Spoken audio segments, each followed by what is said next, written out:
Jadi kalau dikurskan dengan nilai dolar sekarang itu sekitar 11,5 triliun.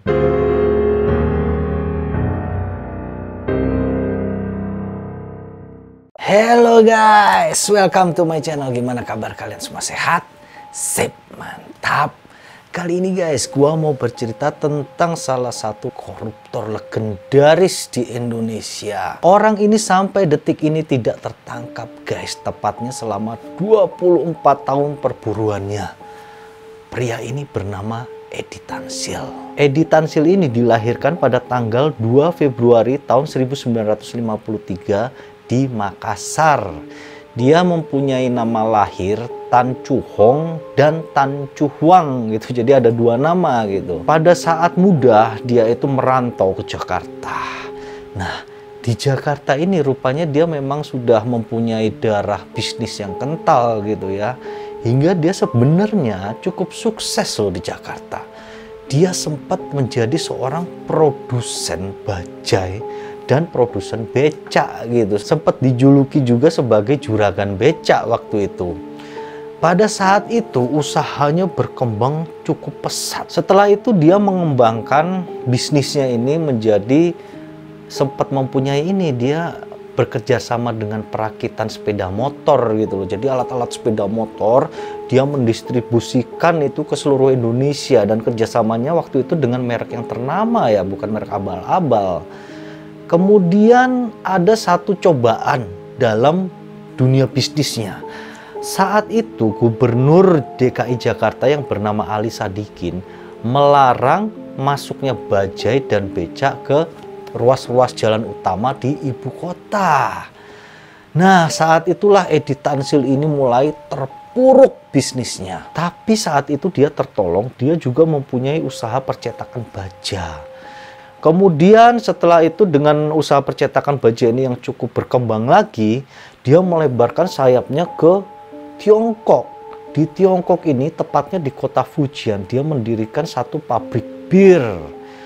Hingga sampai masyarakat Fujian itu menjuluki si Edi Tansil ini sebagai Raja Bir Fujian gitu. Setelah sukses dengan usaha di luar negeri ini, nah saat itulah Edi Tansil mulai merintis satu perusahaan atau grup perusahaan yang bernama Golden Key Group. Perusahaan ini berkembang di bidang petrokimia gitu. Jadi alat-alat kimia-kimia seperti itu. Pada saat itu Edi Tansil ini di Indonesia mempunyai jaringan dan koneksi yang sangat kuat ya. Hingga dia mengajukan kredit ya, pinjaman uang ke namanya Bank Bapindo. Saat itu dia mengajukan kredit sebesar 1,3 triliun.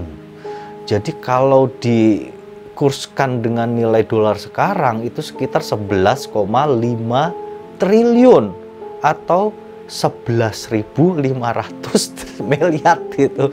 Gila guys, lo punya duit sebanyak itu mau bikin apa guys?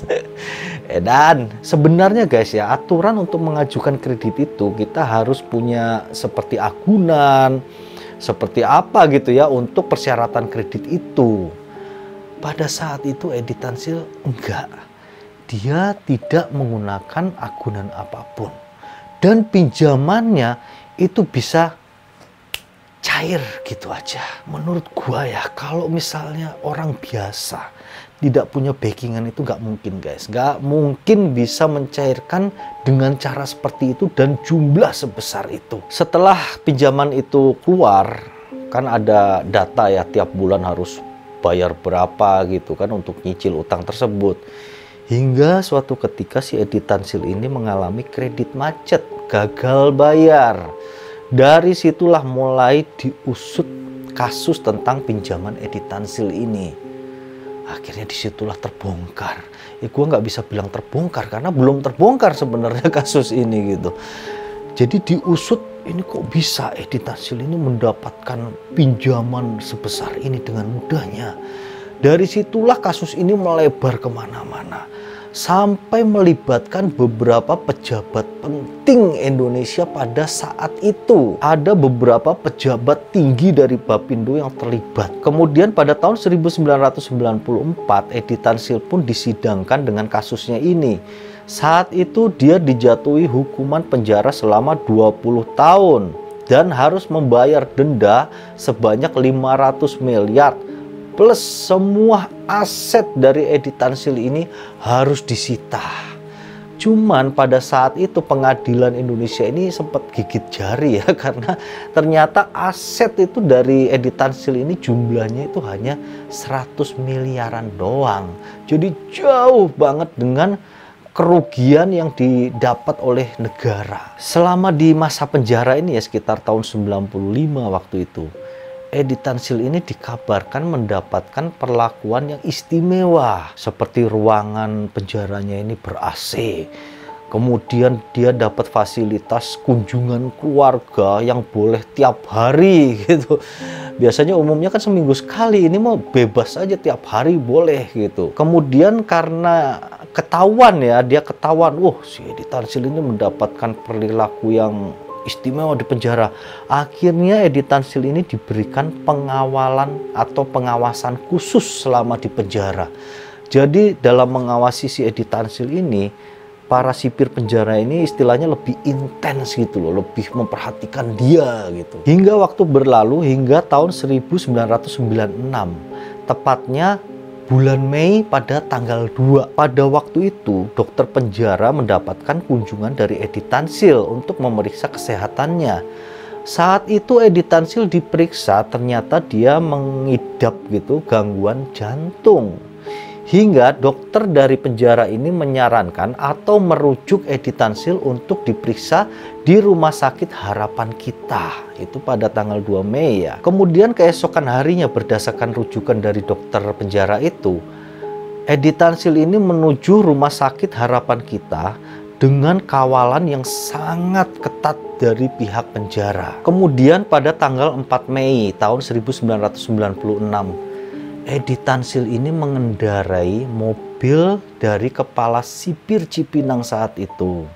Dia pinjem mobil ya, pakai mobil itu, gimana caranya kok bisa, pokoknya bisa lah. Hingga dia berangkat, di tengah jalan dia berganti menggunakan taksi. Dia menyewa taksi menuju Jalan Gajah Mada atau daerah Gajah Mada untuk menemui istrinya.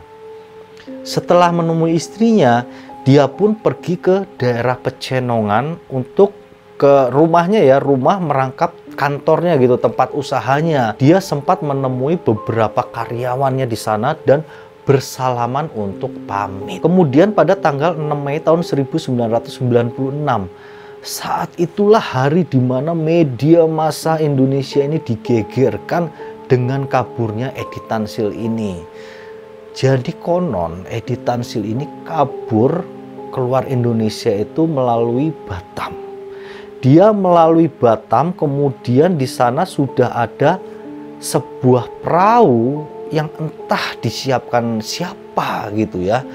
Dia menyeberang ke Singapura, di mana Singapura ini adalah satu negara yang tidak mempunyai perjanjian ekstradisi dengan Indonesia.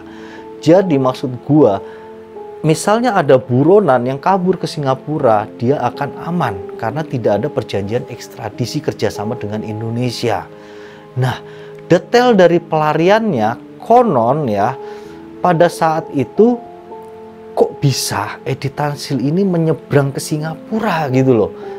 Kan ada yang jaga gitu ya di perbatasan atau siapa petugas itu ya. Tapi dia bisa kabur. Jadi denger-denger nih yang gue baca dari, gue sumbernya banyak loh guys ya, dari artikel dari bermacam media terkenal nih. Jadi disebutkan bahwa Edi Tansil ini kabur karena dia mempunyai satu surat sakti. Hingga dengan surat sakti itu, petugas perbatasan berpikir kalau gue sampai menahan Edi Tansil, gua yang celaka. Dan siapa yang menulis surat itu sudah menjadi rahasia umum di Indonesia. Kalian bisa selidiki sendiri. Dalam usaha pelarian Edi Tansil ini, polisi telah menetapkan 10 tersangka. Jadi ini melibatkan orang-orang dari LP Cipinang dan orang luar lain gitu ya. Ada 10 orang. Emang Edi Tansil ini di Singapura itu sudah berkumpul keluarganya.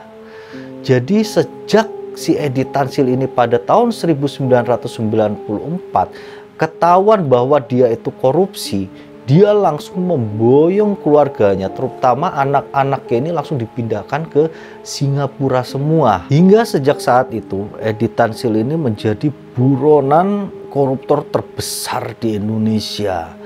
Kasusnya terus berjalan dan melibatkan beberapa orang kuat untuk ditanyai di hukum Indonesia gitu.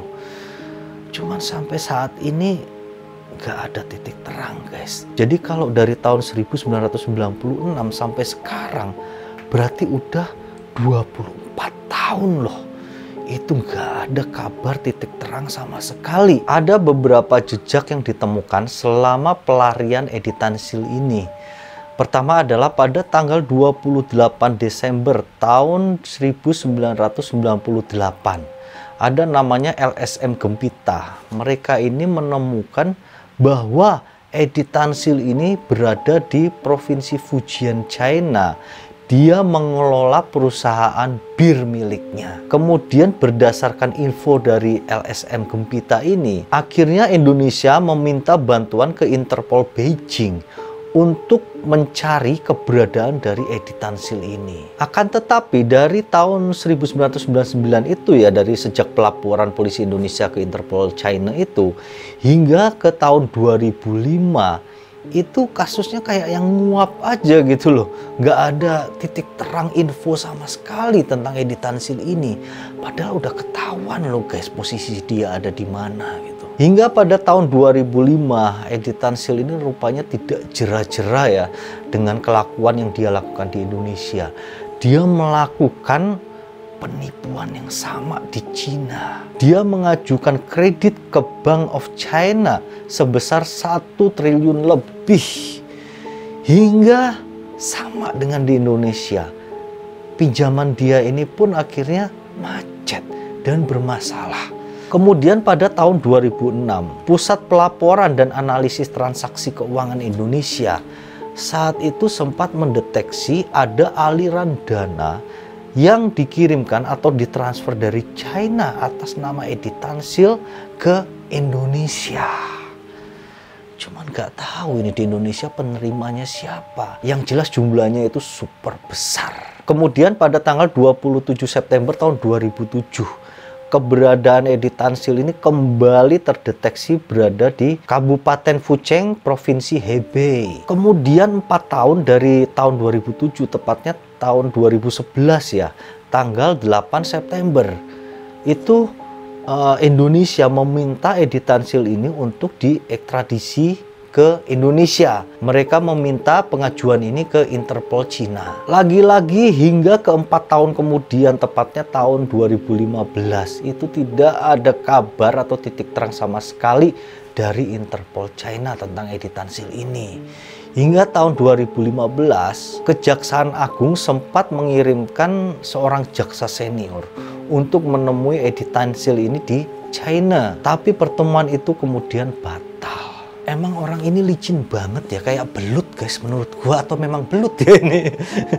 Dia ini dari sejak kasus dia meledak pertama itu ya, sampai sekarang itu sudah berganti 6 presiden loh guys. 6 presiden, dan selama itu kasus ini terus diselidiki. Jadi maksudnya kasus ini tidak ditutup gitu loh, masih open file dan tidak terbuka sampai sekarang, gak ketangkep-tangkep. Dan yang lebih hebatnya lagi, misalnya kalau nggak ketangkep ya, memang keberadaannya tidak terdeteksi ada di mana, itu mungkin masuk akal ya, masuk akal kan? Tapi ini ketahuan, dia itu ada di mana, ada di kota apa, ada di kabupaten apa, itu tahu, sampai usahanya apa, itu ketahuan. Tapi tetap aja nggak bisa ketangkap. Luar biasa nih Edi Tansil ini. Mungkin segitu dulu ya guys cerita tentang koruptor hari ini. Semoga bisa mengisi hari kalian saja. Terima kasih atas perhatiannya. Thank you and see you.